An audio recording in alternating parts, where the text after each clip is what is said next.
Você já olhou nos olhos dos seus próprios filhos e se perguntou se eles só veem uma herança quando olham para você? Eu fiz isso e o que descobri quase me destruiu, mas também me salvou. O cheiro da terra molhada depois da chuva ainda me transporta àquela manhã de abril de 2003. O céu recém-limpo, os sinos da igreja de São Miguel tocando 7 vezes e eu, com 63 anos recém-completados, enterrando Roberto, o homem que havia sido meu companheiro durante 4 décadas. As montanhas da região de Espírito Santo pareciam mais imponentes naquele dia, como se quisessem me mostrar que eu também deveria me manter de pé enquanto voltava sozinha para nossa fazenda Santa Esperança. Que ironia se chamar assim, porque naquele momento a esperança havia partido junto com ele. Não há nada que te prepare para aquele instante em que você percebe que as pessoas que criou com amor infinito, para quem cantou canções de ninar sob a luz da lua, para quem curou joelhos ralados e secou lágrimas, agora te veem como um obstáculo, um processo pendente, uma assinatura necessária para acessar a única coisa que realmente lhes importa: seu dinheiro, suas terras, sua casa. E o mais doloroso não é descobrir a cobiça em seus olhares. O que realmente parte a alma é lembrar quando esses mesmos olhos te olhavam com admiração. Quando essas mãos que agora mexem em seus documentos, uma vez se agarraram às suas com total confiança. Como o amor se transforma em avareza. Em que momento exato meus filhos deixaram de me ver como sua mãe para me transformar em um simples testamento com pernas? Foi gradual como o café que esfria na xícara? Ou repentino como a chuva que surpreende no meio do caminho? Sempre acreditei que a velhice traria sabedoria e respeito, que meus cabelos brancos seriam uma coroa conquistada com os anos. Nunca imaginei que se tornariam um sinal de vulnerabilidade aos olhos daqueles que mais amava. Mamãezinha, você não tem mais idade para cuidar de tudo isso sozinha, me diziam com um sorriso que não chegava aos olhos. Palavras doces que escondiam planos amargos, assinaturas solicitadas com urgência para documentos que mal me deixavam ler, conversas sussurradas que se interrompiam quando eu entrava no cômodo. Mas deixe-me te dizer uma coisa: os anos podem dobrar minhas costas, mas não meu espírito. A mesma mulher que atravessou rios crescidos para levar seus filhos ao médico, que trabalhou desde o amanhecer até as estrelas aparecerem para dar-lhes educação, que aprendeu a ser mãe e pai quando Roberto viajava por semanas para vender nosso café, essa mulher não se deixaria enterrar em vida, porque era isso que meus 3 filhos estavam fazendo, cavando minha cova, enquanto eu ainda respirava. Meu nome é Maria das Graças Silva Santos, e durante 63 anos fui primeiro filha, depois esposa, depois mãe, sempre definida em relação a alguém mais. A menina de João e Socorro, a esposa de Roberto, a mãe de Antônio, Conceição e Sebastião, como se eu mesma fosse um espelho que só refletia os outros, nunca mostrando minha própria luz. Nasci em uma cidadezinha próxima à Vitória, onde o tempo passava no ritmo das colheitas e das festas religiosas. Meu pai era um camponês que sabia ler as nuvens melhor que os livros. Minha mãe, uma tecelã que transformava fios em histórias sobre tecido. Deles, herdei mãos fortes e paciência infinita, embora então não soubesse quanto precisaria de ambas na minha velhice. A vida no campo te ensina que tudo tem seu tempo. O tempo de plantar, o tempo de colher, o tempo de deixar a terra descansar. Mas ninguém me ensinou que também teria que defender meu direito de decidir quando seria meu tempo para cada coisa. Cresci ajudando minha mãe com os teares, meus pequenos dedos aprendendo a entrelaçar os fios coloridos que ela comprava na feira de Vitória. As tardes se transformavam em música com o som rítmico do tear e as histórias que mamãe me contava enquanto trabalhávamos. Histórias de mulheres fortes que defendiam suas famílias, de amores impossíveis que encontravam seu caminho, de tesouros escondidos nas montanhas. Lembre-se, minha filha, sempre me dizia, uma mulher deve saber fazer 3 coisas: tecer seu próprio destino, cozinhar com amor e se defender quando necessário. Então eu era muito pequena para entender que essas palavras seriam meu guia décadas depois, quando me encontrasse lutando por minha própria vida contra aqueles que deveriam me proteger. Meu pai, seu João, era um homem de poucas palavras, mas de coração nobre. Suas mãos ásperas contavam a história de décadas trabalhando a terra, mas quando me ensinava a cuidar das plantas da horta, se tornavam suaves como plumas. A terra não mente, filhinha, me dizia enquanto me mostrava como distinguir as plantas doentes das que só precisavam de mais água. Ela te dá exatamente o que você dá para ela, nem mais, nem menos. Essas lições da minha infância ecoariam em meu coração anos mais tarde, quando descobrisse que havia dado tanto amor aos meus filhos que nunca pensei em guardar um pouco para mim mesma. Conheci Roberto quando tinha 19 anos numa festa de finados. Entre o aroma do incenso e as flores de sempre viva, nossos olhares se encontraram por cima dos túmulos enfeitados. Ele havia voltado da capital para visitar o túmulo do avô. Eu levava oferendas para minha tia Soledad. Era um homem de mãos calejadas e sorriso franco, com aqueles olhos castanhos que pareciam guardar segredos do campo. Alto e forte, com aquela segurança que só tem os homens que conhecem bem a terra. Me falou de seus sonhos de ter sua própria fazenda de café, de cultivar os grãos mais aromáticos do Espírito Santo. Suas palavras soavam como música aos meus ouvidos, porque eu também sonhava com algo maior que a vida que conhecia. Durante o namoro, Roberto aparecia todo domingo depois da missa com um buquê de flores silvestres e um sorriso que iluminava todo o rosto. Se sentava na varanda de casa, conversando com meu pai sobre as colheitas enquanto eu terminava os afazeres domésticos, sempre consciente de sua presença, de como seus olhos me seguiam enquanto eu caminhava pelo quintal. Esse moço te olha como se você fosse a única mulher no mundo, me dizia minha mãe com um sorriso maroto. E tinha razão. Roberto me cortejou com a paciência de quem sabe que as melhores coisas da vida requerem tempo para florescer. Quando finalmente me pediu em casamento, numa tarde de dezembro sob o pé de jaca, que crescia no centro da cidade, senti que meu coração se expandia como um universo inteiro. Maria das Graças, me disse com voz trêmula, quero construir com você um futuro onde nossos filhos cresçam livres e prósperos. Você se casaria comigo? O casamento foi simples, mas bonito, na pequena igreja de São Miguel onde eu havia sido batizada. Minha mãe teceu meu vestido com fios de seda que havia guardado durante anos, e meu pai me entregou com lágrimas nos olhos, mas também com um sorriso orgulhoso. Se você também já sentiu que seus próprios filhos te veem mais como uma herança do que como uma pessoa, comente aqui embaixo. Eu também mereço respeito.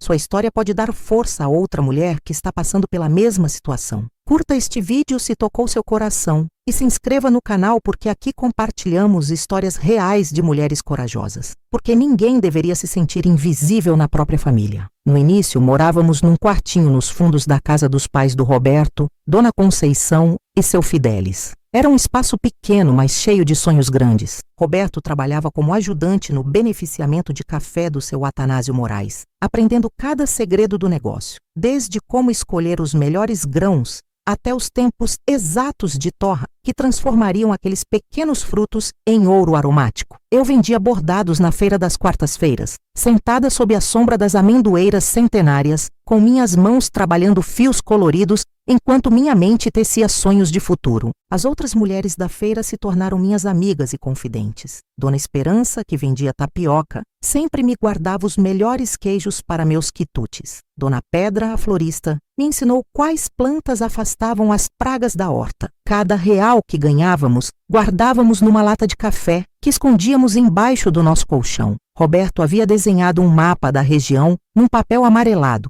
marcando com cruzes vermelhas as terras que um dia poderíamos comprar. Olha, Maria das Graças, me dizia apontando um local específico. Essa parcela tem água o ano todo e veja como está bem orientada para o sol da manhã. Aqui vão crescer os cafezais mais bonitos de todo o Espírito Santo. Nosso primeiro filho, Antônio, nasceu numa madrugada de chuva torrencial que parecia anunciar bênçãos do céu. Havia sido uma gravidez difícil, com enjoos que duraram meses e dores que me dobravam. Mas quando o segurei pela primeira vez, com seu rostinho enrugado e olhos fechados, senti que todo o sofrimento havia valido a pena. Era um bebê forte, de choro potente e braços que já pareciam querer abraçar o mundo inteiro. Roberto não cabia em si de orgulho. É igualzinho a você, me dizia. Embora eu soubesse que tinha os olhos do pai e aquela determinação que Roberto mostrava quando se propunha algo, os primeiros meses foram exaustivos. Antônio acordava a cada 2 horas e eu caminhava pelo pequeno quarto, ninando-o enquanto Roberto dormia, para poder se levantar cedo para o trabalho. Dona Conceição, minha sogra,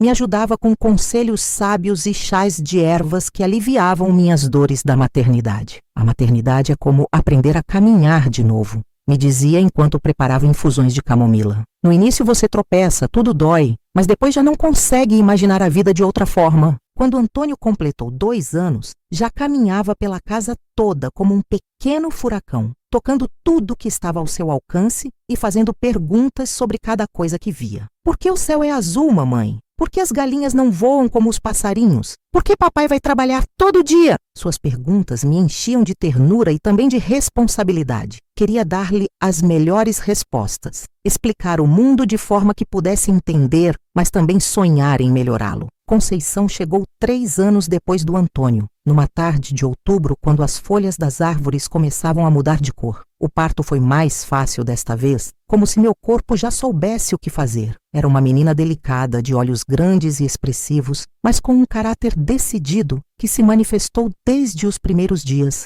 Enquanto Antônio era toda energia e movimento, Conceição era pura observação. Ficava horas olhando as borboletas no jardim, seguindo com seus olhinhos o voo das abelhas, estudando cada gesto dos adultos como se estivesse memorizando um manual da vida. Essa menina vai ser muito inteligente, previu Dona Esperança da feira quando conheceu Conceição. Olha como observa tudo. As crianças que veem muito depois sabem muito. Roberto estava encantado com sua pequena princesa. A carregava nos ombros por todo o quintal. Cantava canções que inventava sobre princesas camponesas e dragões bons que cuidavam dos cafezais. Conceição ria com aquelas gargalhadas cristalinas das crianças pequenas e Roberto se derretia de amor. Para quando Conceição começou a andar, já havíamos conseguido economizar o suficiente para dar a entrada na nossa primeira hectare de terra. Era um terreno com declive suave, perfeito para o café, com um riacho que o atravessava pelo meio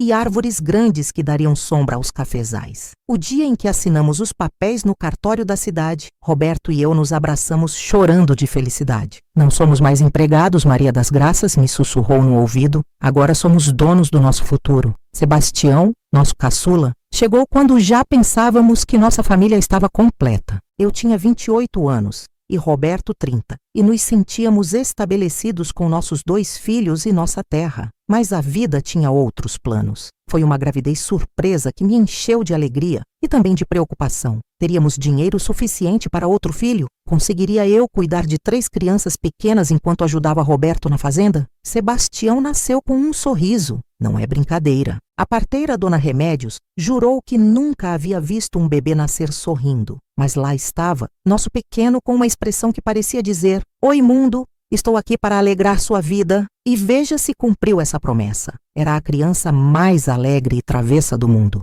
Se Antônio era energia e Conceição era observação, Sebastião era pura luz. Conseguia fazer qualquer um rir com suas travessuras. Transformava os trabalhos mais chatos em brincadeiras divertidas. Os 3 cresceram entre o cheiro do café torrado e minhas histórias contadas embaixo da mangueira no quintal. Era nosso ritual de todas as tardes. Depois do jantar, quando Roberto revisava as contas do dia, eu me sentava com as crianças sob os galhos frondosos e contava histórias que misturavam lendas que havia escutado da minha avó com aventuras que inventava na hora. Contava histórias de princesas corajosas que salvavam seus povos, de camponeses sábios que encontravam tesouros escondidos nas montanhas, de crianças que falavam com os animais e aprendiam seus segredos. Sem saber, estava ensinando que os sonhos podem se tornar realidade com trabalho, que a inteligência vale mais que a força e que sempre devemos ajudar quem precisa. Conta a do príncipe cafeicultor, mamãe. Sempre pedia Antônio. Era sua favorita. A história de um jovem que herdou terras áridas, mas que com paciência e amor conseguiu transformá-las nos cafezais mais prósperos do reino. Durante esses primeiros anos de casamento, Roberto e eu trabalhávamos como uma máquina perfeitamente sincronizada. Ele cuidava do plantio, da poda e da venda do café. Eu administrava a casa, cuidava das crianças, levava as contas domésticas e ajudava nas colheitas quando necessário. Pouco a pouco, ano após ano, compramos mais terras. Primeiro foram mais 2 hectares, depois 5, depois 10. Cada compra era uma celebração, mas também um novo desafio. Mais terra significava mais trabalho, mais responsabilidade, mais sonhos para cumprir. Se você também conhece o sacrifício de construir algo do zero, junto com seu parceiro, comente "Nós também lutamos juntos". Sua história de amor e trabalho pode inspirar outros casais que estão começando o seu caminho. Quando as crianças entraram na escola primária da cidade, nossa fazenda Santa Esperança já havia se tornado uma das propriedades de café mais respeitadas da região. 30 hectares de terras férteis se estendiam pelas colinas com cafezais que produziam grãos de qualidade excepcional que eram vendidos até na capital do estado. Roberto havia se mostrado não apenas um trabalhador incansável, mas também um visionário. Enquanto outros produtores seguiam métodos tradicionais, ele experimentava com novas técnicas de cultivo que havia aprendido de um engenheiro agrônomo que visitou a região. Implementou sistemas de irrigação por gotejamento, diversificou as variedades de café e estabeleceu um cronograma de fertilização que maximizava a produtividade sem prejudicar a terra. A terra é como uma mulher, me dizia Roberto, enquanto caminhávamos pelos sulcos ao entardecer. Se você a tratar com respeito e der o que ela precisa, ela te dará frutos lindos, mas se maltratar ou forçar, ela fica estéril e ressentida. Eu me encarregava de administrar o dinheiro da fazenda, mantendo registros meticulosos de cada real que entrava e saía. Havia aprendido aritmética básica com o professor da cidade, seu Severino, e havia desenvolvido um sistema próprio para controlar os gastos. Usava cadernos diferentes para cada aspecto do negócio. Um para compra de sementes e fertilizantes, outro para salários dos trabalhadores, outro para gastos da casa. Meus filhos cresciam rodeados dessa abundância que havíamos construído com nossas próprias mãos. Antônio, o mais velho, mostrava desde pequeno um interesse natural pelos números. Se sentava comigo nas tardes para me ajudar com as contas e, embora só tivesse 8 anos, já conseguia somar colunas de números sem se enganar. Esse menino tem cabeça para negócios, comentava seu Atanásio Moraes, o antigo patrão do Roberto quando vinha nos visitar. Vai fazer crescer muito mais esta fazenda quando for grande. Conceição, por sua vez, havia herdado meu amor pelas plantas. Desde os 5 anos tinha sua própria hortinha, onde cultivava flores e ervas medicinais. Conhecia o nome de cada planta, sabia quais precisavam de mais água, quais preferiam a sombra, quais afastavam os insetos prejudiciais. Mamãe, me dizia enquanto regava seus gerânios, por que as plantas não falam como nós? Elas falam sim, filhinha, eu respondia, mas numa língua que a gente tem que aprender a escutar. Olha como as folhas se dobram quando precisam de água, como se inclinam para o sol quando precisam de luz. Sebastião, o caçula, era a alma da casa. Transformava qualquer momento chato numa festa. Tinha um dom especial para fazer as pessoas rirem, mesmo nos momentos mais difíceis. Durante as épocas de colheita, quando todos estávamos cansados pelo trabalho intenso, ele aparecia com alguma travessura ou comentário engraçado que levantava nosso ânimo. Os 3 frequentavam a escola da cidade, onde a professora, Dona Encarnação, me reportava regularmente sobre seu progresso. Seus filhos são os mais aplicados da turma, me dizia com orgulho. Antônio é excelente em matemática, Conceição em ciências naturais e Sebastião tem uma criatividade extraordinária para as redações. Durante as tardes, depois de fazer as tarefas, as crianças ajudavam nos trabalhos da fazenda conforme sua idade e capacidade. Antônio acompanhava Roberto para aprender sobre poda e manejo dos cafezais. Conceição me ajudava a preparar o almoço para os trabalhadores. Sebastião se encarregava de alimentar as galinhas e recolher os ovos. Era uma vida dura, mas cheia de satisfações. Via crescer meus filhos saudáveis e felizes. Via prosperar nossa fazenda. Via como o respeito da comunidade por nossa família aumentava ano após ano. Roberto e eu éramos considerados um casal exemplar, trabalhador e próspero. Os domingos, depois da missa, era tradição que toda a família estendida se reunisse em nossa casa. Chegavam meus pais, os pais do Roberto, minhas irmãs com seus maridos e filhos, e a casa se enchia de vozes, risadas e o aroma da comida abundante. Eu cozinhava para 15 ou 20 pessoas sem problema. Feijoada que deixava cozinhando desde o sábado, farofa com bacon, arroz com pequi, pão de açúcar feito à mão, sucos naturais de caju e maracujá. A mesa se estendia da sala de jantar até a varanda, e as crianças comiam sentadas no chão sobre esteiras. Maria das Graças cozinha como os anjos, sempre dizia meu sogro, seu Fidelis. Não sei como faz para tudo ficar tão gostoso. O segredo era o amor. Cozinhava pensando em cada pessoa que ia comer, lembrando dos gostos de cada um, colocando em cada prato não só tempero, mas também carinho. Era a minha forma de mostrar que os amava, que me importava com eles, que nossa família era o mais valioso que tínhamos. Durante esses anos de prosperidade, Roberto e eu começamos a fazer planos para o futuro de nossos filhos. Queríamos que tivessem a melhor educação possível,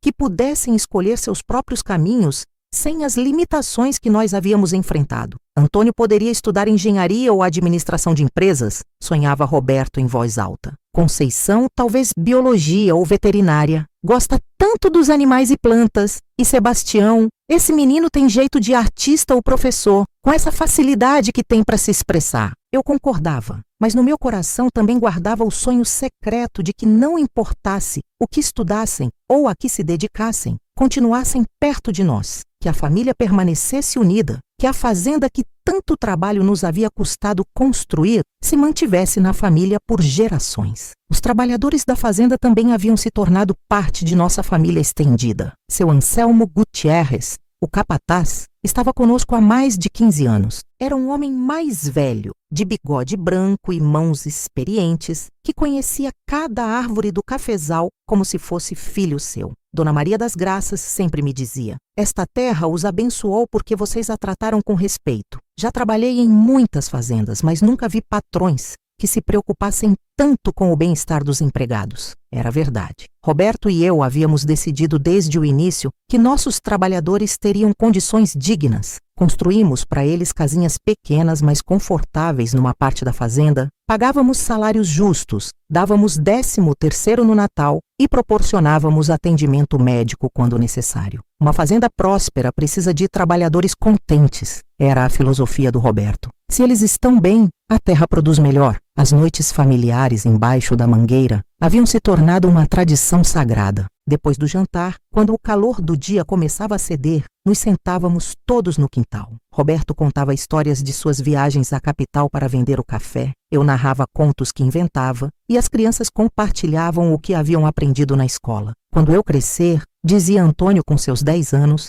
vou fazer desta fazenda a maior e mais próspera de todo o Brasil. Eu vou plantar o jardim mais lindo do mundo, acrescentava Conceição, com flores de todas as cores que existem. E eu vou escrever livros sobre nossa família para todo mundo saber como nossa vida é bonita, concluía Sebastião com aquela sabedoria inocente das crianças pequenas. Escutando-os, meu coração se enchia de uma felicidade tão intensa que às vezes me dava vontade de chorar. Tinha tudo que uma mulher podia desejar: um marido que me amava e respeitava, filhos saudáveis e carinhosos, uma casa próspera, o reconhecimento da comunidade. Se o trabalho duro e o amor pela família têm sido os pilares da sua vida, comente: minha família é meu maior tesouro. Talvez sua história de dedicação possa motivar alguém mais a valorizar o que tem. O mundo parou numa tarde de fevereiro de 2003. Roberto estava na varanda revisando as contas da última colheita, como fazia todos os dias depois do almoço. Eu lavava a louça na cozinha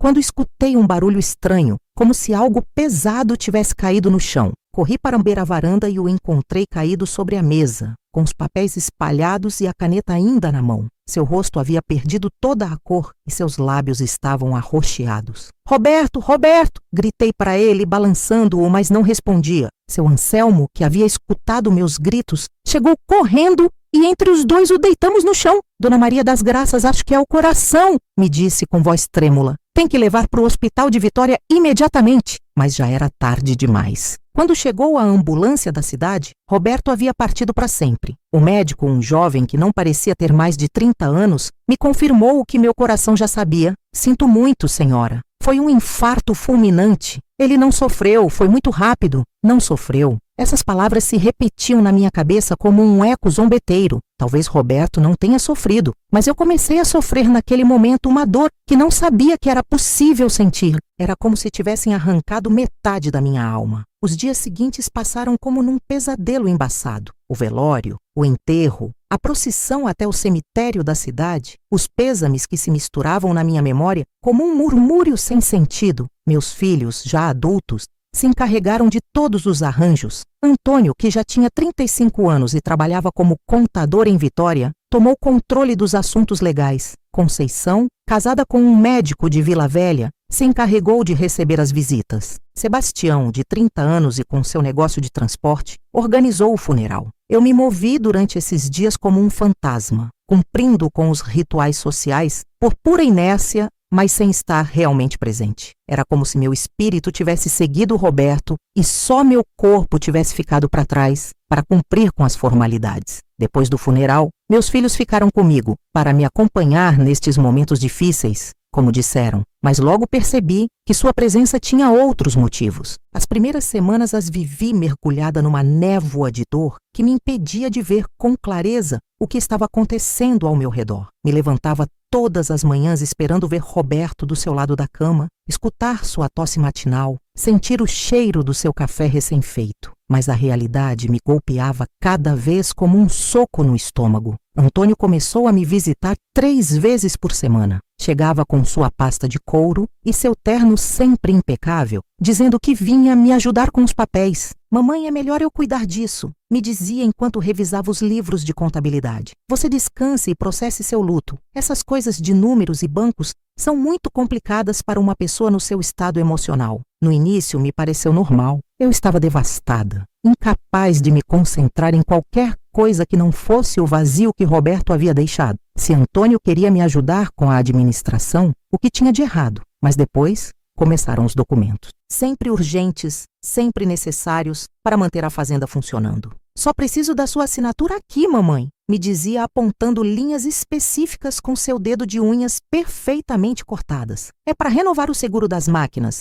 Se não fizermos esta semana, podem cancelar a apólice. Ou, este papel é para mudar o nome do contrato de luz. Como o papai faleceu, tudo tem que estar no seu nome agora, mas preciso que me autorize para fazer os trâmites, porque vão ser muitas idas na prefeitura. Eu assinava sem ler, confiava cegamente no meu filho mais velho, o menino inteligente que desde pequeno havia mostrado talento para números, o contador profissional que certamente entendia melhor que eu todos esses assuntos legais complicados. Conceição vinha aos domingos com seus filhos, meus netos, que corriam pelo jardim enquanto ela inspecionava a casa, com um olhar que então não soube interpretar. Mamãezinha, você já pensou em simplificar sua vida? Me perguntava enquanto acariciava a cristaleira onde guardava a louça da minha avó. Esta casa é grande demais para você sozinha. Tantos quartos, tantas escadas, tanta manutenção. Na sua idade poderia ter um acidente e ninguém perceberia. Suas palavras soavam preocupadas, carinhosas, mas havia algo nos seus olhos que não batia com o tom da sua voz. Olhava meus móveis, meus enfeites, minhas lembranças, como se estivesse fazendo um inventário mental. Tenho visto residências muito bonitas em Vila Velha, continuava. Lugares onde pessoas da sua idade podem estar acompanhadas com serviços médicos disponíveis 24 horas, atividades sociais, jardins lindos. Minha amiga Esperança diz que a mãe dela está muito contente numa dessas residências. A só menção de um asilo me arrepiava toda. Eu havia visitado um desses lugares anos atrás, quando procurávamos onde internar o tio Severino, que já não conseguia se cuidar sozinho. O cheiro de desinfetante misturado com tristeza, os corredores cheios de idosos em cadeiras de rodas olhando para o vazio, o som constante de televisões que ninguém realmente assistia. Não preciso que ninguém cuide de mim, respondia para Conceição. Esta é minha casa e aqui fico. Mas ela insistia, sempre com aquele sorriso doce que não chegava aos olhos. Só pense nisso, mamãezinha. Não precisa decidir nada agora, mas mantenha a mente aberta. Papai teria querido que você estivesse segura e bem cuidada. Sebastião, meu pequeno Sebastião, apareceu uma tarde com um homem desconhecido. Um tipo de terno cinza e maleta preta que me cumprimentou com um sorriso largo demais. Mamãe, te apresento meu amigo Inácio Mendonça. É corretor de imóveis e estava pela região. Então falei para ele vir conhecer nossa linda fazenda. Seu Inácio percorreu a propriedade com olhos de avaliador, medindo com a vista, fazendo perguntas sobre a extensão das terras, a produtividade do cafezal, os direitos de água. É uma propriedade impressionante, comentou no final. Nestes tempos, terras como essas se tornaram muito valiosas. Há muito interesse de investidores da capital por esse tipo de fazendas. Se algum dia decidisse vender, poderia obter uma quantia muito considerável. Não está à venda, respondi firmemente. Claro, claro, se apressou a dizer Sebastião. Só queríamos ter uma ideia do valor, por questões do seguro, não é, seu Inácio? Foram pequenos momentos, comentários aparentemente inocentes, gestos apenas perceptíveis, como gotas de água sobre uma pedra que com o tempo a perfuram. Uma manhã, encontrei Antônio no escritório que havia sido do Roberto, revisando documentos às 5 da manhã. Estava tão concentrado no trabalho que não me ouviu entrar. A luz de um abajur pequeno tinha espalhado sobre a mesa papéis que reconheci como as escrituras da fazenda e os extratos bancários. "O que você está fazendo aqui a esta hora?" perguntei da porta. O susto o fez derrubar alguns papéis no chão. Seu rosto, normalmente composto e seguro, mostrou uma expressão que nunca havia visto nele. Culpa misturada com irritação. "Nada importante, mamãe", me disse enquanto recolhia rapidamente os documentos. "Só estou organizando um pouco os papéis do papai. Há muita bagunça e quero deixar tudo em ordem para você. Volte a dormir, é muito cedo." Mas já não consegui voltar a dormir. Em vez disso, esperei que ele saísse e revisei que documentos havia estado estudando com tanto interesse. Eram as escrituras da fazenda e os relatórios financeiros das nossas contas bancárias. Alguns tinham marcas de lápis, pequenas anotações com sua letra caprichada, transferir, mudar titularidade, verificar saldo, consultar advogado. A névoa do luto começou a se dissipar, substituída por uma clareza dolorosa e terrível. Não estavam ali para me apoiar na minha dor. Estavam medindo quanto eu valia morta. Uma tarde, enquanto tomava meu café vespertino na varanda, vi pela janela meus 3 filhos reunidos perto do Poço dos Fundos. Falavam com gestos intensos, Antônio apontando para a casa principal, Conceição balançando a cabeça como se discutisse algo, Sebastião passando as mãos pelo cabelo como fazia quando estava nervoso. Não conseguia escutar suas palavras, mas seus corpos falavam de planos, de impaciência, de cobiça. Se comportavam como urubus ao redor de uma presa moribunda, esperando o momento certo para se lançarem sobre ela. Naquele instante, senti algo que não havia experimentado desde a morte do Roberto. Uma emoção diferente da dor. Era indignação, era raiva e, surpreendentemente, era uma faísca de vida que acreditava extinta para sempre. Naquela noite, enquanto olhava o retrato do Roberto no nosso quarto, falei com ele em voz alta como se pudesse me escutar. "Te juro por todos os nossos anos juntos, pelo café que cultivamos, pelos filhos que criamos. Não vou permitir que me enterrem antes da hora. Esta história não terminou, velho. Ainda tenho muito para viver." E assim, aos 63 anos, no meio do luto pelo amor da minha vida, descobri que estava prestes a travar a batalha mais importante da minha existência. A luta pela minha própria vida contra aqueles que eu havia trazido ao mundo. O ar noturno do Espírito Santo levou minhas palavras para as montanhas, como se a mesma terra que Roberto e eu havíamos trabalhado durante décadas, estivesse sendo testemunha da minha declaração de guerra. Pela primeira vez desde o funeral, me senti viva de novo, magoada, traída, mas viva e disposta a lutar. Se você também já sentiu que depois de perder seu parceiro, alguns familiares começaram a te ver como uma oportunidade mais que como uma pessoa em luto, comente: "Eu também mereço tempo para me curar." Às vezes a dor nos abre os olhos para realidades que preferiríamos não ver. A descoberta chegou numa manhã de abril de 2004, quase um ano depois da morte do Roberto. A estação das chuvas ainda não havia começado, mas o ar já cheirava a terra úmida, como se o céu estivesse ensaiando para a grande chuva que viria. Eu havia acordado cedo para revisar as mudas de café novo que havíamos plantado semanas antes. Seu Anselmo, o capataz que estava conosco há mais de 30 anos, me cumprimentou tirando seu chapéu de palha desgastado. "Bom dia, Dona Maria das Graças. Madrugadora como sempre. Os velhos dormem pouco, Anselmo. Como estão as plantas?" Seu olhar desviou do meu por um instante. Algo incomum nele. Seu Anselmo era um homem direto, daqueles que te olham nos olhos quando falam. "Tudo bem com as plantas, patroa? Crescem fortes", respondeu, mas notei seu desconforto. Enquanto percorríamos os sulcos onde as pequenas mudas de café mostravam suas folhas tenras e verdes, notei que seu Anselmo passava a mão na nuca,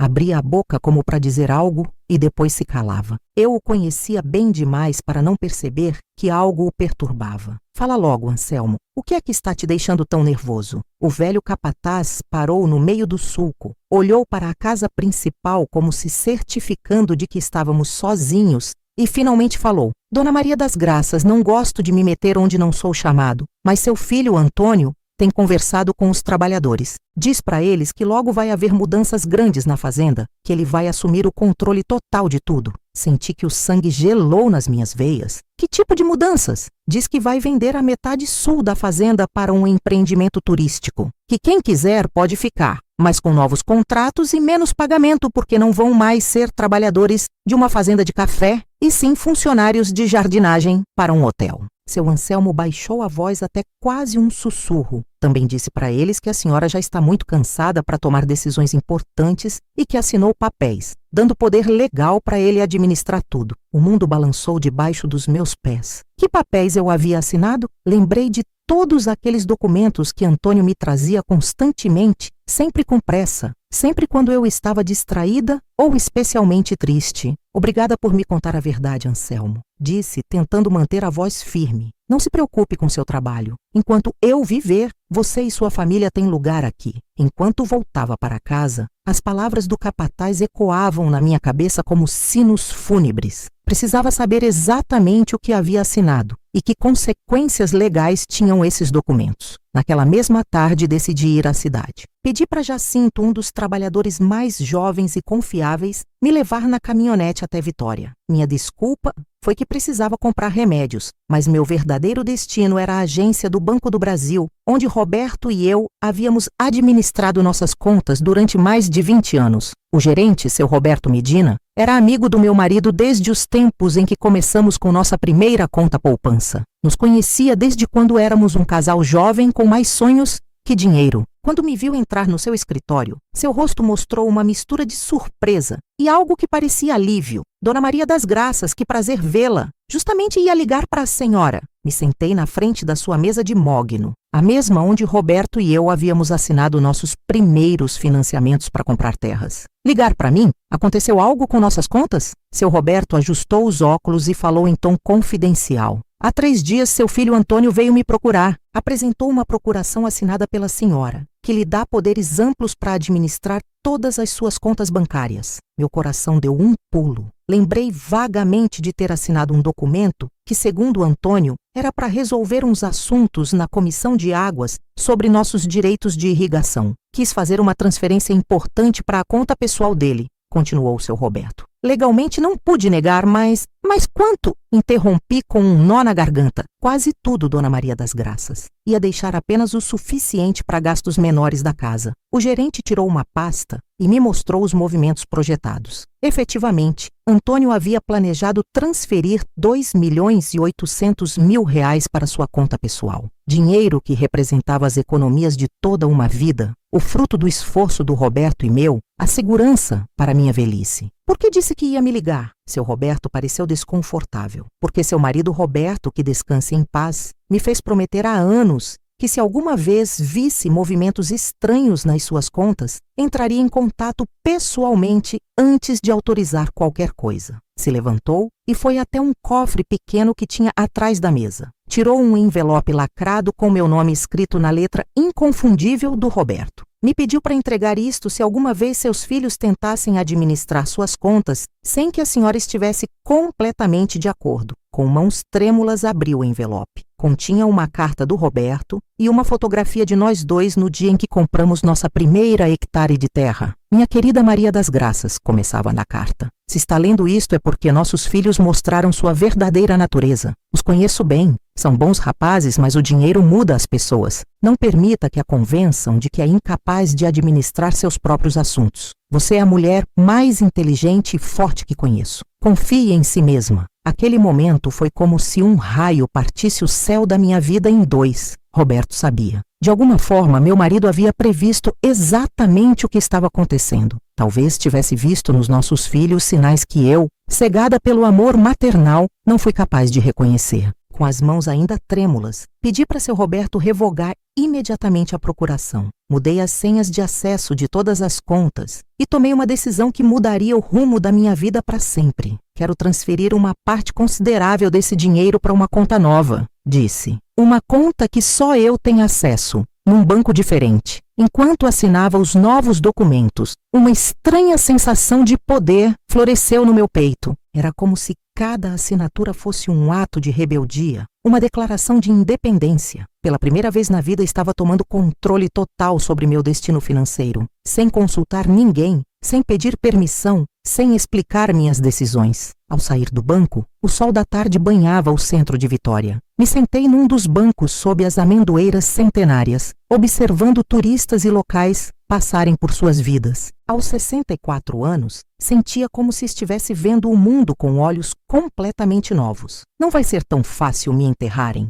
pensei, enquanto os sinos da catedral marcavam 6 da tarde. A terra que querem jogar sobre mim vai se transformar no solo onde plantarei minha nova vida. O retorno à fazenda naquele dia foi diferente. Enquanto Jacinto dirigia pela estrada de terra que serpenteava entre os morros, observei a paisagem como se a visse pela primeira vez. As mesmas montanhas que haviam sido testemunhas de toda a minha vida, os mesmos cafezais pelos quais havia caminhado milhares de vezes, de repente pareciam diferentes. Ou talvez fosse eu que havia mudado para sempre. Se alguma vez você descobriu que alguém em quem confiava estava traindo essa confiança, comente. Eu também aprendi a me defender. Às vezes as maiores decepções nos ensinam as lições mais valiosas sobre nosso próprio valor. Os dias seguintes à minha visita ao banco foram como caminhar num campo minado com os olhos bem abertos. Sabia que a qualquer momento a situação explodiria, mas desta vez estava preparada. Ou pelo menos achava que estava.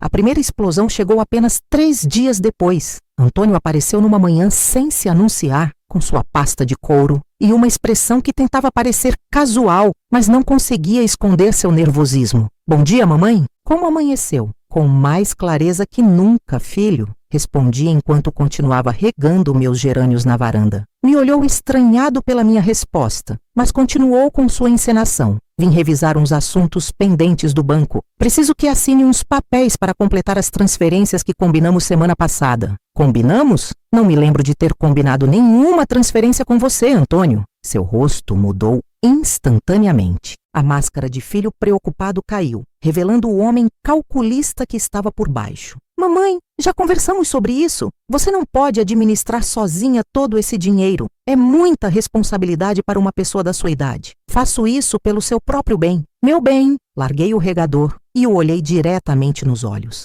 Fui ao banco, Antônio. Conversei com seu Roberto. Sei exatamente o que você tentou fazer. Empalideceu visivelmente. Abriu a boca para falar, mas o interrompi. Você não tem mais nenhum poder sobre minhas contas. Revoquei tudo. E se tentar algo parecido de novo, terei que tomar medidas legais que nenhum de nós dois quer. Está me ameaçando? Sua voz subiu de tom. Ao seu próprio filho? Depois de tudo que fiz por você desde que papai morreu? Não estou te ameaçando, filho. Estou te informando como vão ser as coisas daqui para frente. Esta continua sendo minha casa, meu dinheiro e minha vida. Antônio se levantou bruscamente, seu rosto contorcido pela raiva e surpresa. Está sendo irracional e ingrata. Tudo o que fiz foi pelo bem da família. Alguém tem que garantir que este patrimônio não se perca pelas suas decisões sentimentais. O único sentimentalismo aqui, respondi com uma calma que não sabia que possuía, é o que te faz acreditar que tem direito ao que seu pai e eu construímos com décadas de sacrifício e trabalho duro. Saiu furioso,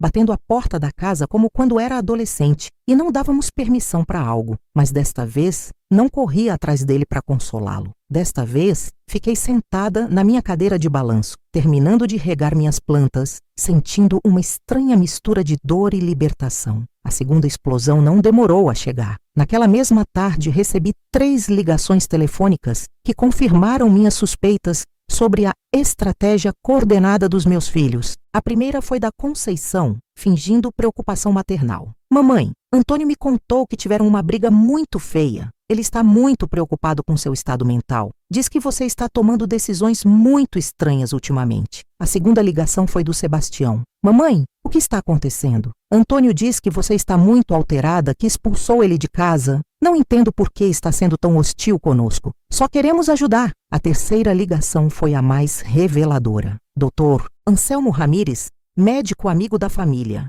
e casualmente compadre do Antônio, se ofereceu para vir à fazenda fazer uma revisão de rotina, porque meus filhos estavam preocupados com mudanças no meu comportamento desde a morte do Roberto. A estratégia era transparente. me fazer parecer mentalmente instável, talvez até conseguir algum diagnóstico médico que lhes permitisse tomar controle legal dos meus assuntos sob o pretexto de proteger meu bem-estar. Em vez de me enfurecer, a obviedade do plano deles me deu uma força inesperada. Eram tão previsíveis, tão desajeitados na sua cobiça. Era quase decepcionante ver que os filhos que havia criado com tanto amor fossem tão básicos nas suas manipulações. Naquela mesma noite liguei para Guilherme Fontes, o advogado que havia cuidado dos assuntos legais do Roberto durante anos. Um homem mais velho, de bigode branco e reputação impecável, que conhecia bem nossa família. Expliquei a situação sem dramatismos nem exageros, só fatos concretos e datas específicas. Dona Maria das Graças, exclamou depois de me escutar em silêncio. O que a senhora me conta é infelizmente mais comum do que as pessoas acreditam.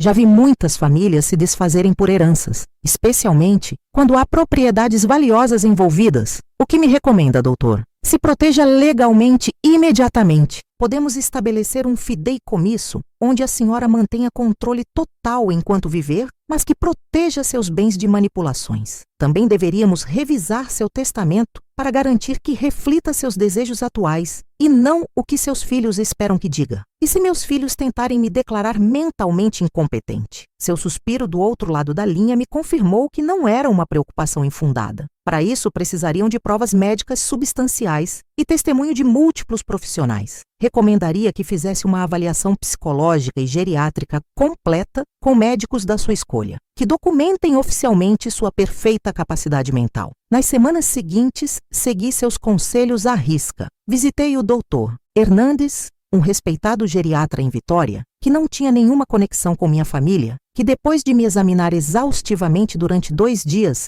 certificou por escrito minha excelente capacidade mental e minha plena autonomia para tomar decisões. Também reestruturei legalmente todos os meus bens com a ajuda do Dr. Fontes. Estabelecemos um fideicomisso. Mudei meu testamento. E o mais importante, comecei a ver minha fazenda, minhas terras, minha casa, com olhos completamente novos. Já não as via como o legado sagrado que devia proteger para meus filhos, mas como ativos que podia usar estrategicamente para construir a vida que quisesse viver nos meus anos restantes. Enquanto isso, meus filhos intensificaram sua ofensiva. As visitas surpresas se multiplicaram, acompanhadas sempre de olhares de preocupação exagerada quando eu falava com os trabalhadores, sussurros que se interrompiam abruptamente quando entrava num cômodo e visitas casuais de amigos da família, claramente enviados para me avaliar e reportar suas impressões. Uma tarde, Conceição apareceu com um folheto colorido de uma residência para idosos em Vila Velha. Olha que moderno, mamãe. Tem piscina aquecida,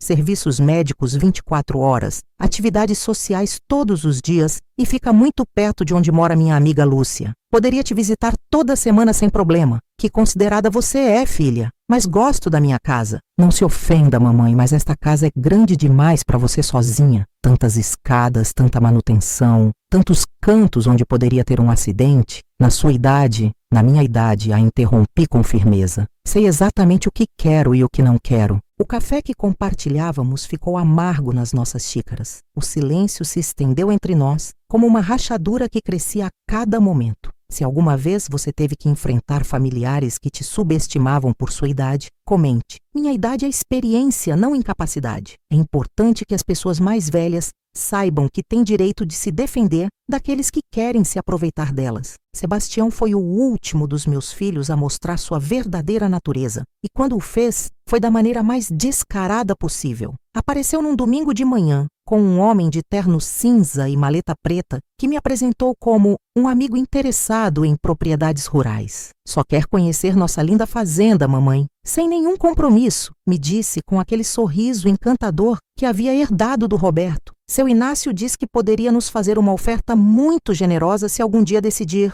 bem, você sabe, simplificar sua vida. Nos fazer? Perguntei, saboreando as palavras. Bem, a senhora, obviamente, se corrigiu rapidamente, mas o estrago já estava feito. Mas sabe que qualquer decisão que tome nos afeta a todos. Esta fazenda é nosso patrimônio familiar. Patrimônio familiar? Repeti, sentindo como a ironia me queimava na garganta. Sabe o que significa a palavra patrimônio, Sebastião? Vem de pater, pai. É o que deixa o pai. Roberto era seu pai, não você o dele. E esta fazenda ele deixou para mim, não para vocês. O suposto amigo teve a decência de parecer desconfortável. Murmurou uma desculpa sobre um compromisso urgente e se retirou rapidamente, nos deixando sozinhas na varanda. O que há com você, mamãe? Por que nos trata assim? Só queremos ajudar, me reclamou Sebastião com aquela voz de menino machucado que usava desde pequeno para conseguir o que queria. Não, filho, vocês querem se ajudar e está tudo bem. É humano ter ambições, mas não me peça para fingir que não percebo o que realmente estão fazendo. Seu rosto endureceu.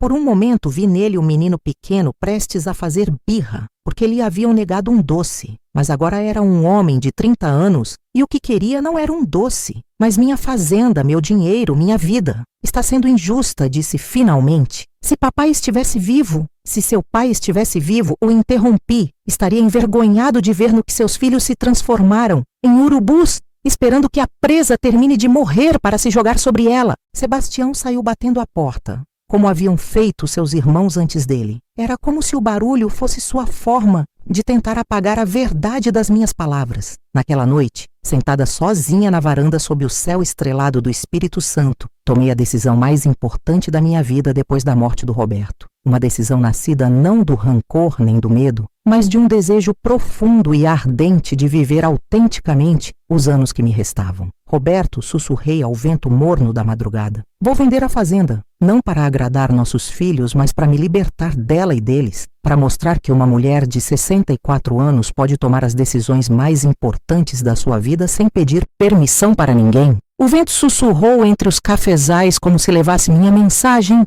ao homem que havia amado durante 4 décadas. E pela primeira vez, desde sua morte, senti que a vida não só continuava, mas podia ser completamente reinventada.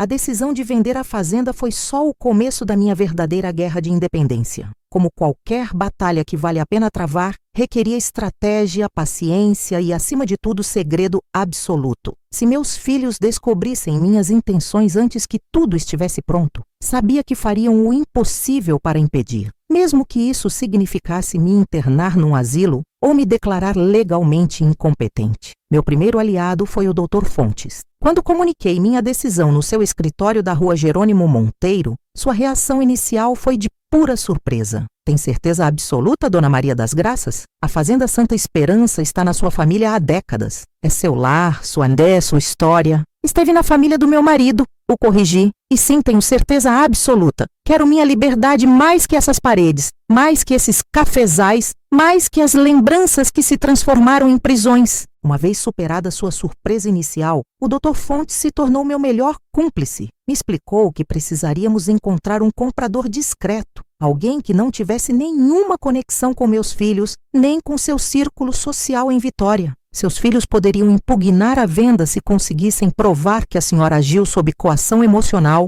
ou que não estava em pleno uso das suas faculdades mentais, me advertiu. Precisamos que tudo seja absolutamente impecável do ponto de vista legal. Por isso fiz aquela avaliação médica que o senhor me recomendou. Lembrei. Excelente, mas mesmo assim devemos ser extremamente cautelosos. Uma venda precipitada poderia levantar suspeitas. Meu segundo desafio foi encontrar um comprador adequado. Apesar da minha decisão de vender, amava profundamente esta terra. Roberto e eu havíamos derramado suor e lágrimas para transformar esses morros áridos em cafezais prósperos. Não queria que a fazenda caísse nas mãos de especuladores urbanos que destruiriam os cultivos para construir loteamentos ou shoppings. Queria que ficasse nas mãos de alguém que entendesse o valor real da terra, que respeitasse os trabalhadores que haviam dedicado suas vidas a torná-la produtiva. Durante semanas, o Dr. Fontes sondou discretamente entre seus contatos profissionais. Enquanto isso, eu seguia com minha vida aparentemente normal, recebendo as visitas cada vez mais frequentes e desconfortáveis dos meus filhos, suportando seus comentários velados sobre minha fragilidade mental, escutando suas sugestões mal disfarçadas sobre vender algumas partes menos produtivas das terras. Tudo mudou numa tarde de novembro, quando o doutor me ligou com notícias esperançosas. Tem um possível comprador, Dona Maria das Graças. Se chama Rodrigo Mendes. É um empresário cafeicultor de Minas Gerais. Está interessado em expandir suas operações para o Espírito Santo e a Fazenda Santa Esperança lhe parece perfeita para seus planos. Me chamou no seu escritório para conhecer os detalhes. Rodrigo Mendes acabou sendo um homem de uns 50 anos, com a pele curtida pelo sol e mãos calejadas que falavam de alguém que não temia o trabalho duro. Sua forma de falar era direta, sem enfeites desnecessários. E isso me inspirou confiança imediata. Dona Maria das Graças me disse depois das apresentações formais: entendo que esta decisão não deve ser fácil para a senhora. Uma propriedade como a sua representa décadas de trabalho e sacrifício. Se me permitir comprá-la, prometo que respeitarei completamente seu legado. Que planos tem especificamente para a fazenda? Perguntei diretamente. Os cafezais continuarão sendo cafezais. Os trabalhadores manterão seus empregos com as mesmas condições ou melhores. A casa principal usarei como centro de operações e talvez para turismo rural muito seletivo, mas não a modificarei estruturalmente. É uma joia arquitetônica que merece ser preservada. Depois de várias reuniões e negociações que se estenderam por semanas, chegamos a um acordo que me satisfez completamente. O preço era justo, até generoso, mas mais importante ainda era o compromisso escrito do Rodrigo de manter a essência produtiva da Santa Esperança e proteger os direitos trabalhistas de todos os empregados. O desafio seguinte foi o mais delicado: manter tudo em segredo absoluto enquanto se preparavam os documentos legais e se realizavam as verificações necessárias. Cada visita ao advogado, cada ligação telefônica relacionada à venda, cada documento que assinava representava um risco potencial de ser descoberta. Desenvolvi um sistema quase de espionagem para proteger meus movimentos. Usava o telefone da Dona Soledad, minha vizinha na cidade, para as ligações importantes. Os documentos iam e vinham através do Jacinto, o jovem trabalhador que havia se tornado meu mensageiro de absoluta confiança. Uma tarde, enquanto revisava os papéis finais da venda no meu quarto, escutei passos se aproximando pelo corredor. Mal tive tempo de esconder os documentos embaixo do colchão antes que Conceição entrasse, sem bater na porta. Mamãe, estava te procurando por toda parte. O que está fazendo aqui a esta hora? Normalmente está na varanda tomando seu café da tarde. É minha casa, Conceição. Posso estar onde quiser na hora que quiser, respondi, tentando soar natural. Seu olhar percorreu suspeitosamente o quarto, parando no canto do colchão que havia ficado ligeiramente levantado. Está agindo muito estranha ultimamente, mamãe. Antônio acha que deveríamos te levar à cidade para uma revisão médica completa com especialistas. Já fiz minha revisão anual há 2 meses com o Dr. Hernandes. Estou perfeitamente bem. O Dr. Hernandes é clínico geral. Na sua idade precisa de especialistas, um neurologista, um geriatra, talvez um psiquiatra que avalie seu estado emocional depois da morte do papai. A confrontei diretamente. Por que essa obsessão em eu ver um psiquiatra? Tanto os incomoda que agora tome minhas próprias decisões sem consultar cada detalhe com vocês? Seu rosto se tensionou momentaneamente, mas rapidamente recuperou sua expressão de preocupação fingida. Só queremos o melhor para você, mamãe. É nosso dever como filhos cuidar de você. Naquele momento, compreendi algo fundamental sobre a psicologia dos meus filhos. Realmente, acreditavam estar agindo pelo meu bem. Em suas mentes haviam distorcido tanto a realidade que viam suas ações egoístas como atos de amor filial. Era uma forma retorcida de auto-engano que lhes permitia dormir tranquilos enquanto tentavam me arrebatar minha autonomia. Esta revelação me fez mudar completamente de estratégia. Em vez de seguir os confrontando diretamente, decidi utilizar seu próprio auto-engano a meu favor. Comecei a me mostrar mais receptiva aos seus conselhos, a fingir que considerava seriamente suas sugestões, até a fingir certa fragilidade ocasional que alimentasse seu senso de superioridade protetora. Talvez você tenha razão, Conceição, disse naquele dia com voz aparentemente fraca. Ultimamente me sinto meio confusa, meio cansada. Talvez precise mesmo de mais apoio de vocês. A mudança na sua expressão foi imediata e reveladora. Uma mistura de alívio e triunfo mal disfarçado. Finalmente entrou na razão, mamãe. Sabia que eventualmente entenderia que só queremos proteger e ajudar você. Esta nova tática me deu o respiro que precisava. Meus filhos, acreditando que finalmente estava cedendo às suas pressões, afrouxaram significativamente sua vigilância. Foi o espaço que precisei para finalizar todos os preparativos da venda sem interferências. Porém, o desafio maior ainda estava por vir. Há apenas 2 dias da data programada para assinar definitivamente com Rodrigo Mendes, surgiu um obstáculo que quase destruiu todos os meus planos. O Dr. Fontes me ligou cedo numa manhã com notícias alarmantes. Dona Maria das Graças, temos um problema sério. Acabei de receber uma carta de um escritório jurídico de Vitória que representa seus 3 filhos. Estão solicitando formalmente uma avaliação judicial da sua capacidade mental antes que possa realizar qualquer transação importante relacionada aos seus bens. Meu coração acelerou até bater como tambor de guerra. Podem fazer isso legalmente? Infelizmente, sim, podem tentar. Embora não tenham provas concretas de incapacidade mental, se um juiz aceder à petição deles,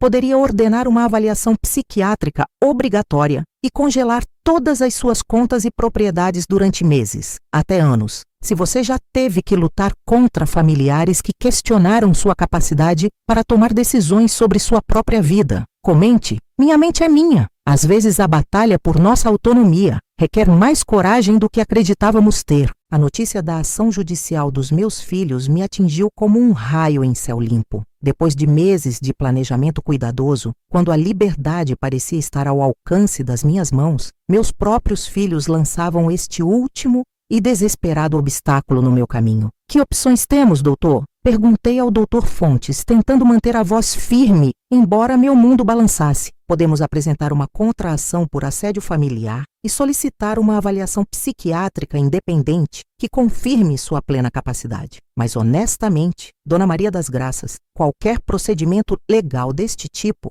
levará tempo considerável, tempo que sabemos que não temos. Se esperarmos, encontrarão outra forma de sabotar a venda. Concluí com amargura. Naquela noite não consegui dormir nem um minuto. Sentada na varanda sob as estrelas, com o som dos grilos como única companhia, repassei mentalmente todas as minhas opções. Cada caminho parecia bloqueado, cada ação possível já havia sido antecipada e neutralizada pela estratégia legal dos meus filhos. Quando o amanhecer começou a atingir o céu de cor rosada, uma ideia arriscada tomou forma na minha mente. Era imperfeita, potencialmente problemática, mas poderia ser minha única saída. Naquela mesma manhã, liguei diretamente para Rodrigo Mendes. Seu Rodrigo, preciso propor uma modificação urgente ao nosso acordo. Estaria disposto a me escutar? Claro, Dona Maria das Graças, o que tem em mente? Uma venda parcial imediata. Primeiro, a metade sul da fazenda, que inclui o cafezal mais antigo e os melhores pastos. Poderíamos concretizar esta transação imediatamente, antes que meus filhos possam interpor mais obstáculos legais.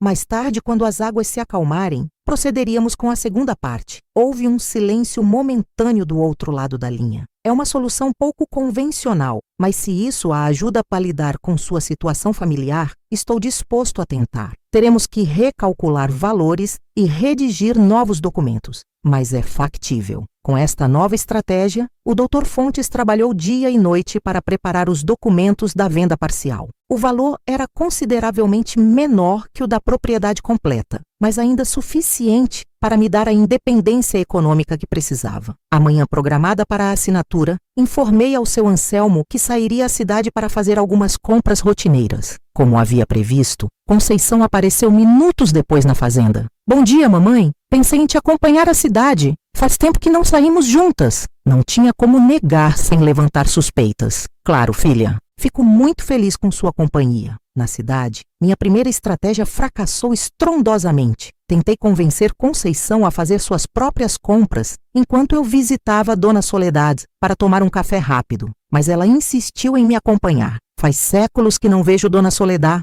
Adoraria cumprimentá-la também. A visita se transformou numa tortura de sorrisos falsos e conversa forçada, enquanto o relógio avançava inexoravelmente para a hora do meu encontro com o Dr. Fontes e Rodrigo Mendes. Minha segunda estratégia também falhou. Sugeri almoçar no restaurante perto da praça, esperando que o ambiente público me desse oportunidades para escapar discretamente. Mas Conceição estava especialmente vigilante naquele dia, como se seu instinto maternal suspeitasse de algo. Está muito inquieta hoje, mamãe? Não está se sentindo bem? Só um pouco cansada. Está fazendo muito calor. Às 12h45, com apenas 15 minutos para meu encontro, o desespero me obrigou a recorrer a uma tática extrema. Fingi um mal-estar repentino. Estou me sentindo muito mal, disse segurando minha cabeça entre as mãos. Acho que preciso ir ao banheiro urgentemente. Conceição se alarmou imediatamente. O que você tem? É a pressão? O coração?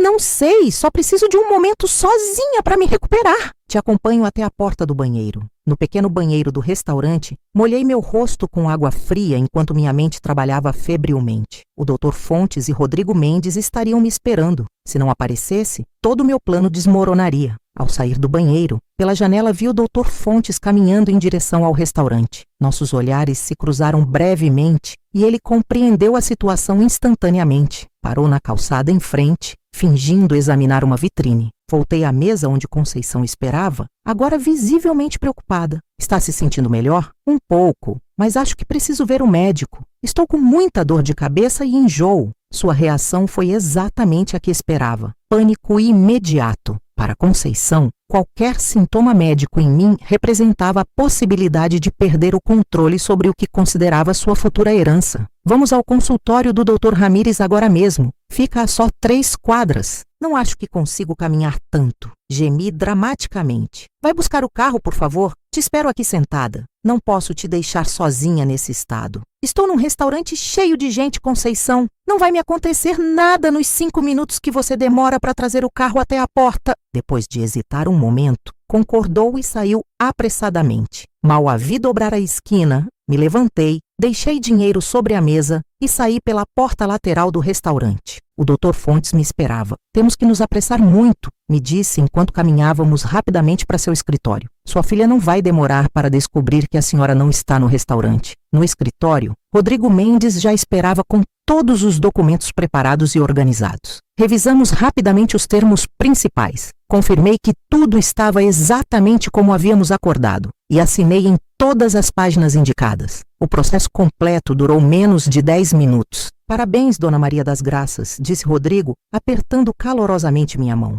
Acabou de vender oficialmente metade da sua fazenda. O depósito bancário será feito esta mesma tarde, como combinamos. Mal havíamos completado a transação quando o telefone do escritório tocou estridentemente. A secretária do doutor entrou visivelmente nervosa. Doutor, tem uma senhora na recepção perguntando desesperadamente pela Dona Maria das Graças. Diz ser filha dela e está muito alterada. O doutor me olhou, esperando minha decisão. O que digo para ela? Mande entrar, respondi com uma calma que não sentia. Já não há nada para esconder. Quando Conceição entrou como um furacão no escritório e viu a cena completa, eu sentada diante da mesa, documentos assinados espalhados, Rodrigo Mendes sorrindo cordialmente. Seu rosto passou do alívio ao choque e depois à fúria mais pura em questão de segundos. "O que você fez, mamãe?" exclamou com voz quebrada. "O que significam todos esses papéis?" "Acabei de vender a metade sul da fazenda para seu Rodrigo", respondi com toda a serenidade que consegui reunir. "Tudo está em ordem e é completamente legal. Você não pode fazer isso. É nosso patrimônio familiar.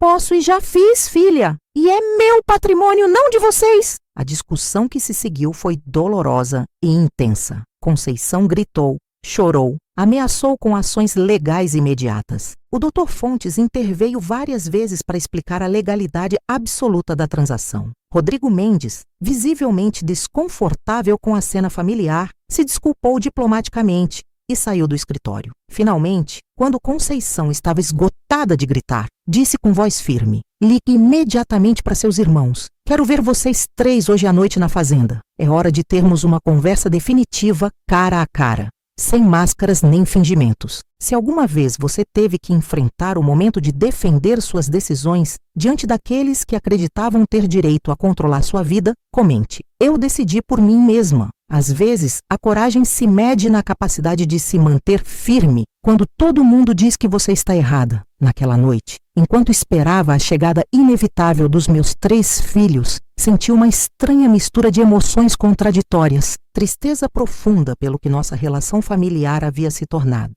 Decepção amarga por suas ações calculistas, mas também, surpreendentemente, uma sensação de liberdade e poder pessoal como não havia experimentado em décadas. Havia dado o passo mais difícil e decisivo da minha vida. Havia tomado controle absoluto do meu destino contra todas as expectativas sociais e familiares. Quando os três apareceram na porta de casa com rostos tensos e expressões acusadoras, soube que estava enfrentando a batalha final pela minha independência. E desta vez não pensava perder. A reunião familiar naquela noite foi como uma tempestade longamente anunciada, que finalmente estoura com toda a sua fúria. Os trovões dos seus reclamos indignados, os raios da sua incredulidade, a chuva incessante de reproches e ameaças. Antônio, sempre o estrategista legal, tentou imediatamente a abordagem jurídica. O que você fez é completamente impugnável, mamãe. Estava sob estresse emocional severo devido ao luto pelo papai. Qualquer juiz competente verá que não estava em condições psicológicas adequadas para tomar uma decisão desta magnitude. Conceição, a manipuladora emocional expert, optou pelas lágrimas e chantagem sentimental. Como pôde fazer isso conosco? Tem ideia de como nos sentimos? Papai ficaria tão decepcionado com você? Nos traiu a todos? E Sebastião, sempre o mais direto e explosivo dos três, não se incomodou em esconder sua raiva. Nos traiu completamente. Essa terra devia ficar na família por gerações. Para que precisa de tanto dinheiro na sua idade? O que vai fazer com ele? Os deixei falar sem interrupções, se desabafarem completamente, jogarem no ar todas suas acusações e ressentimentos acumulados. Quando finalmente ficaram sem palavras e sem energia, respirei profundamente e falei com uma tranquilidade que os desconcertou por completo. Escutei pacientemente tudo o que tinham para me dizer. Agora peço que me escutem vocês, sem interrupções, sem gritos, sem ameaças. Falei então, com toda a clareza e firmeza que consegui reunir, das procurações fraudulentas que Antônio havia tentado usar para esvaziar completamente minhas contas bancárias, dos folhetos de asilos para idosos que Conceição deixava casualmente sobre minha mesa de cabeceira, das visitas de Sebastião com supostos compradores de imóveis sem meu conhecimento nem consentimento. Contei sobre o médico psiquiatra que haviam trazido para me avaliar sem minha permissão, sobre as conversas sussurradas entre eles quando achavam que eu não escutava, sobre o plano coordenado para me declarar mentalmente incompetente. Vocês três agiram durante meses como se eu já estivesse morta, disse olhando-os diretamente nos olhos, como se fosse apenas um obstáculo irritante entre vocês e o que consideram sua herança legítima. Me trataram como uma criança senil e incapaz, não como a mulher que os trouxe ao mundo, que trabalhou esta terra com suas próprias mãos junto com seu pai, que deu absolutamente tudo o que vocês têm. Seus rostos mostravam uma mistura complexa de vergonha mal disfarçada e desafio obstinado. Nenhum dos três negou minhas acusações porque sabiam que não podiam. As evidências eram claras demais e abundantes. A metade da fazenda já está vendida legalmente e o dinheiro está depositado numa conta bancária que só eu tenho acesso. Continuei com voz firme. Quanto à outra metade, que inclui a casa principal onde vocês cresceram, tenho uma proposta final para fazer. Os três se inclinaram para frente, subitamente interessados e esperançosos. Se me demonstrarem nos próximos 6 meses que realmente se importam comigo como pessoa, não somente com meu dinheiro e propriedades, considerarei seriamente incluí-los nos meus planos futuros para essa parte restante da propriedade. Mas se, pelo contrário, continuarem com suas manipulações, pressões e ameaças legais, venderei também essa metade e não verão nenhum real. Como podemos saber que não fará isso de qualquer forma? Perguntou Antônio com sua desconfiança calculista habitual. Não podem saber com certeza. Admiti honestamente. Terão que confiar na minha palavra, assim como eu tive que confiar cegamente em vocês durante todos esses meses de manipulações. A diferença é que eu cumpro minhas promessas. Saíram naquela noite sem resolver absolutamente nada, cada um ruminando seus próprios pensamentos e estratégias. Sabia perfeitamente que não seria o final definitivo dos nossos conflitos, mas havia estabelecido claramente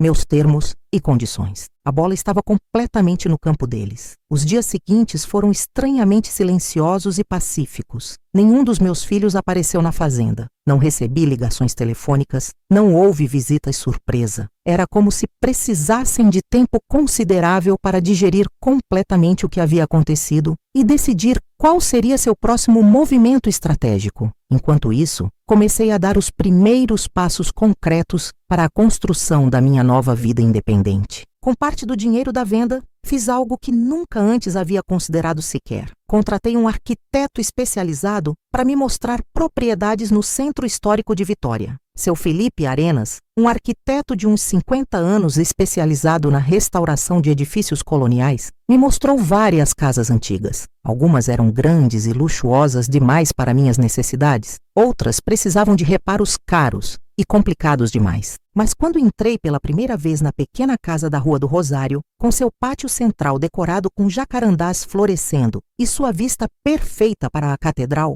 soube imediatamente que havia encontrado meu futuro lar. É absolutamente perfeita, disse ao seu Felipe, enquanto percorríamos os quartos com tetos altos e pisos de cerâmica original. Luminosa, central, administrável para uma pessoa da minha idade, mas com espaço suficiente para me sentir verdadeiramente confortável. Precisará de algumas adaptações menores, apontou profissionalmente seu Felipe. Barras de segurança no banheiro, talvez uma pequena rampa na entrada dos fundos. Tem certeza absoluta de que quer morar sozinha na sua idade? Mais certeza que nunca em toda a minha vida, respondi com um sorriso genuíno. Aos 64 anos é momento de começar a viver exclusivamente para mim mesma. Naquela mesma semana fechei a compra da casa. O processo foi surpreendentemente simples comparado com todas as complicações da venda da fazenda. Sem filhos que interferissem constantemente, sem manipulações emocionais, sem obstáculos legais artificiais. Só eu, tomando decisões claras e definitivas sobre meu futuro. Se você já tomou alguma vez uma decisão que mudou completamente o rumo da sua vida,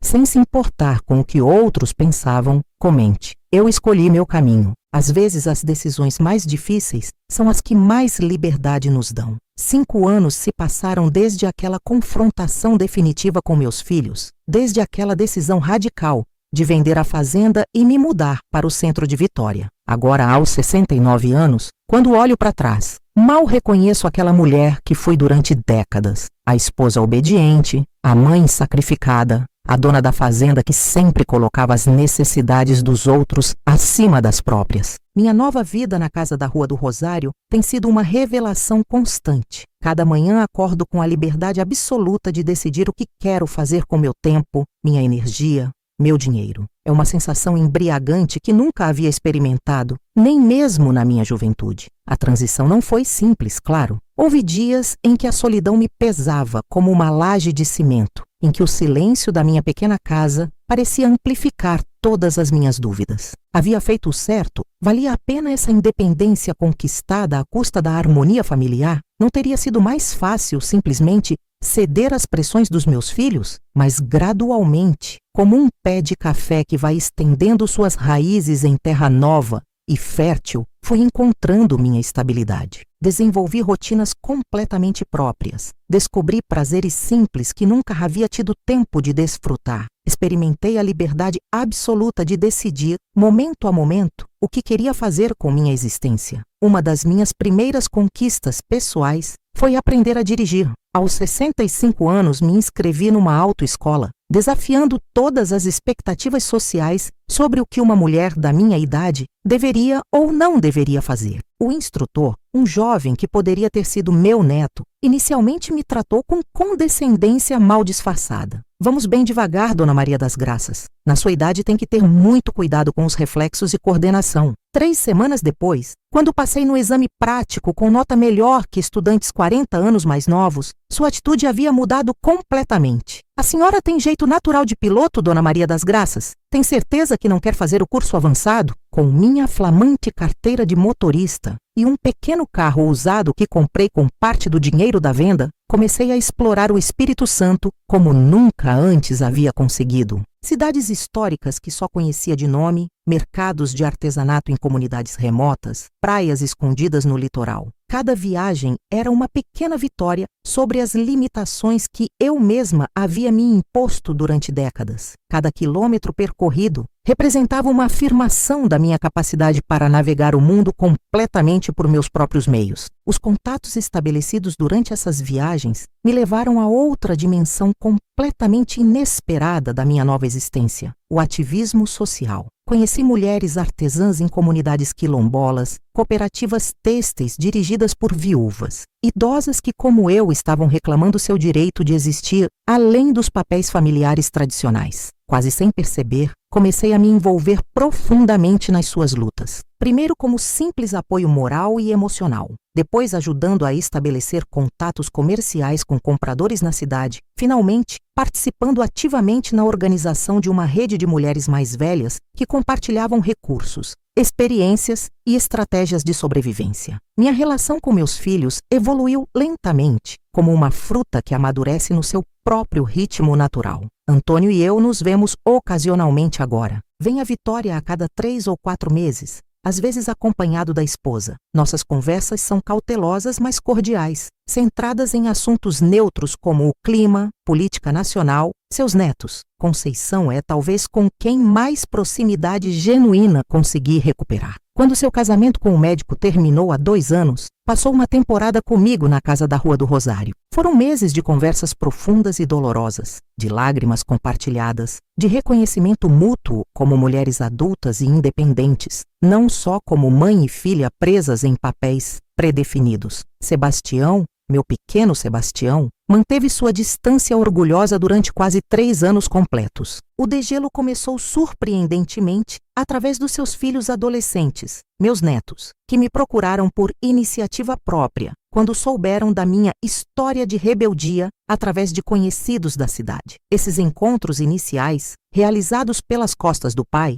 eventualmente levaram a uma reconciliação cautelosa entre Sebastião e eu. Não somos próximos, provavelmente nunca voltaremos a ser completamente, mas existe agora um respeito mútuo que antes não existia. A cooperativa que se formou com os trabalhadores da metade restante da fazenda prosperou além de qualquer expectativa que pudesse ter tido. Sob a administração conjunta do seu Anselmo e o assessoramento técnico do Rodrigo Mendes, os antigos empregados se tornaram coproprietários prósperos e orgulhosos. Seu café agora é reconhecido e exportado para vários países, premiado pela sua qualidade excepcional e práticas completamente sustentáveis. Seu Anselmo, que agora tem mais de 70 anos, mas mantém a energia de um homem muito mais jovem, me visita regularmente para me manter informada sobre os progressos. O café desta colheita foi o melhor na história da fazenda, me relatou durante sua última visita. Um comprador japonês nos ofereceu um contrato exclusivo por toda a produção dos próximos 3 anos. Essas notícias me enchem de uma satisfação profunda e duradoura.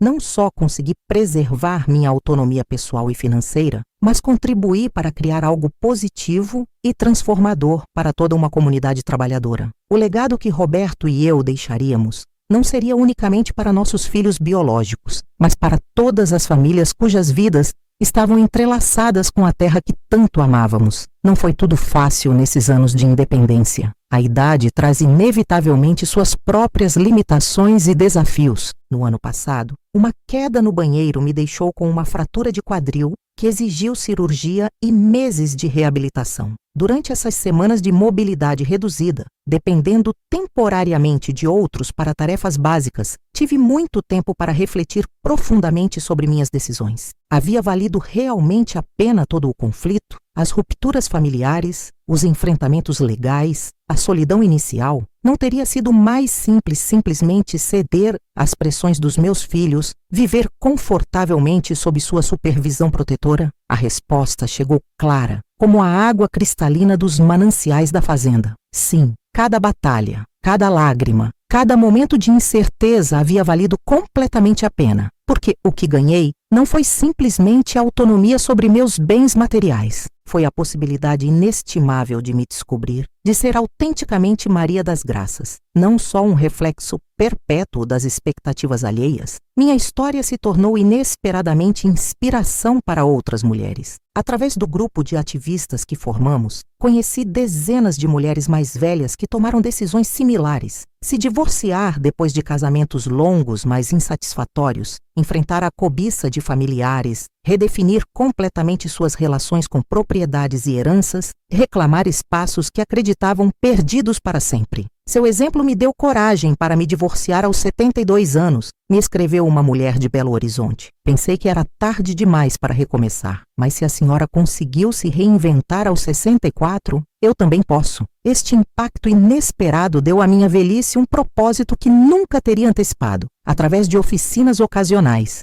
correspondência com mulheres de todo o país e palestras em centros comunitários, encontrei uma comunidade de espíritos afins, mulheres que, como eu, se recusam rotundamente a desaparecer silenciosamente nas margens cinzentas da vida familiar. Há alguns dias recebi a visita dos meus 6 netos, jovens maravilhosos entre 16 e 28 anos, filhos dos meus 3 filhos. Nos sentamos no pátio sob a jacarandá florida, compartilhando histórias, risadas e reflexões sobre a vida. Num dado momento, minha neta mais velha, Esperança, me fez uma pergunta que me deixou momentaneamente sem palavras. Vovó, qual você diria que foi a lição mais importante da sua vida? Refleti cuidadosamente minha resposta enquanto contemplava os rostos jovens ao meu redor, tão cheios de possibilidades infinitas, tão no começo dos seus próprios caminhos únicos. A vida não é um destino fixo, disse finalmente. É uma viagem contínua de descoberta. E em qualquer ponto dessa viagem, mesmo quando você acha que já se estabeleceu definitivamente a rota, pode tomar um desvio inesperado e descobrir paisagens que nunca imaginou que existissem. Fiz uma pausa, procurando as palavras exatas para transmitir o que havia aprendido através de tanta dor e tanta alegria. Mas para encontrar esses caminhos novos, primeiro você deve se atrever a questionar o mapa que outros desenharam para você. Deve ter a coragem de dizer: esta é minha vida, minha única vida, e não vou desperdiçá-la vivendo segundo expectativas que não são minhas. Meus netos assentiram, absorvendo minhas palavras com essa mistura característica de respeito e sadia rebeldia própria da juventude. Talvez não compreendam completamente a profundidade do que tentava transmitir. Pode ser que não consigam até enfrentarem suas próprias encruzilhadas definitivas, seus próprios momentos de verdade absoluta, mas plantei a semente do questionamento e da autonomia pessoal. E isso é o máximo que podemos fazer com as lições que a vida nos ensinou tão dolorosamente, compartilhá-las generosamente, oferecê-las como possibilidades reais, não como verdades absolutas impostas.